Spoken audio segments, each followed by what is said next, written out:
Daily current news में आज का हमारा विषय है झारखंड की पहली टाइगर सफारी। सबसे पहले देख लेते हैं पूरे एपिसोड में किन किन मुद्दों पर बात करेंगे। जानेंगे चर्चा में क्यों है टाइगर सफारी के बारे में, पलामू टाइगर रिजर्व के बारे में, पीटीआर में टाइगर सफारी को लेकर चिंताएं और अंत में देखेंगे एक अभ्यास प्रश्न को। तो चलिए शुरू करते हैं। हाल ही में झारखंड सरकार लातेहार जिले के बरवाडीह पश्चिमी वन रेंज के सीमांत क्षेत्र में राज्य का पहला टाइगर सफारी स्थापित करने की योजना बना रही है। बता दें कि यह क्षेत्र पलामू टाइगर रिजर्व के अंतर्गत आता है। अब जान लेते हैं टाइगर सफारी के बारे में। इस अवधारणा की परिकल्पना सर्वप्रथम राष्ट्रीय बाघ संरक्षण प्राधिकरण या एनटीसीए द्वारा 2012 में जारी पर्यटन संबंधी दिशा निर्देशों में की गई थी। इसमें बाघ अभयारण्यों के बफर क्षेत्रों में ऐसे प्रतिष्ठानों के लिए प्रावधान किया गया था जहां बाघों को देखने के लिए प्रमुख बाघ पर्यावास में पर्यटकों की भारी आमद होती है। मार्च 2024 में सुप्रीम कोर्ट ने निर्देश दिया था कि टाइगर रिजर्व के कोर और बफर एरिया के बाहर टाइगर सफारी की स्थापना की जानी चाहिए।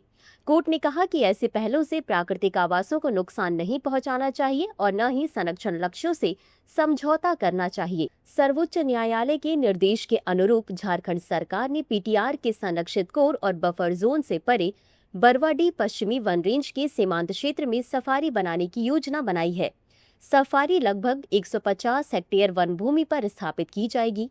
इस परियोजना में किसी भी जंगली जानवर को शामिल नहीं किया जाएगा। इसमें केवल भारत भर के बाघ अभयारण्यों और चिड़ियाघरों से बचाए गए संघर्षरत, घायल या अनाथ जानवरों को ही रखा जाएगा। अब जान लेते हैं पलामू टाइगर रिजर्व के बारे में। पलामू टाइगर रिजर्व की स्थापना वर्ष 1974 में प्रोजेक्ट टाइगर के तहत की गई थी। यह विश्व का पहला ऐसा अभयारण्य है जहां पदचिन्ह गणना के आधार पर बाघों की गणना की गई। गौरतलब है कि बेतला राष्ट्रीय उद्यान झारखंड के लातेहार जिले में 1130 वर्ग किलोमीटर के कुल क्षेत्र में फैले पलामू टाइगर रिजर्व के भीतर 226.32 वर्ग किलोमीटर में स्थित है। अब देख लेते हैं पीटीआर में टाइगर सफारी को लेकर चिंताएं क्या हैं। पर्यावरणविदों का मानना है कि ऐसी पहल अक्सर स्थानीय आदिवासी समुदायों के विस्थापन का कारण बनती है। साथ ही टाइगर सफारी से स्थानीय अर्थव्यवस्थाओं के बाधित होने का भी खतरा है।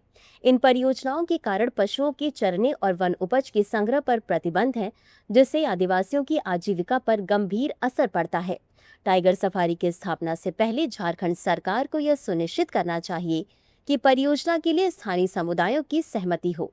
इसी के साथ अंत में देख लेते हैं आज के अभ्यास प्रश्न को। निम्नलिखित कथनों पर विचार करें। 1.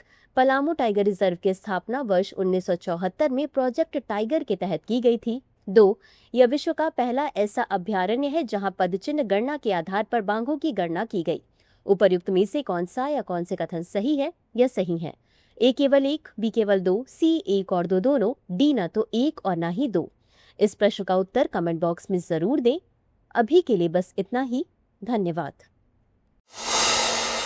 डियर व्यूअर्स, अपने एग्जाम की तैयारी को और बेहतर करने के लिए हमारे चैनल को लाइक, शेयर और सब्सक्राइब करना न भूलें।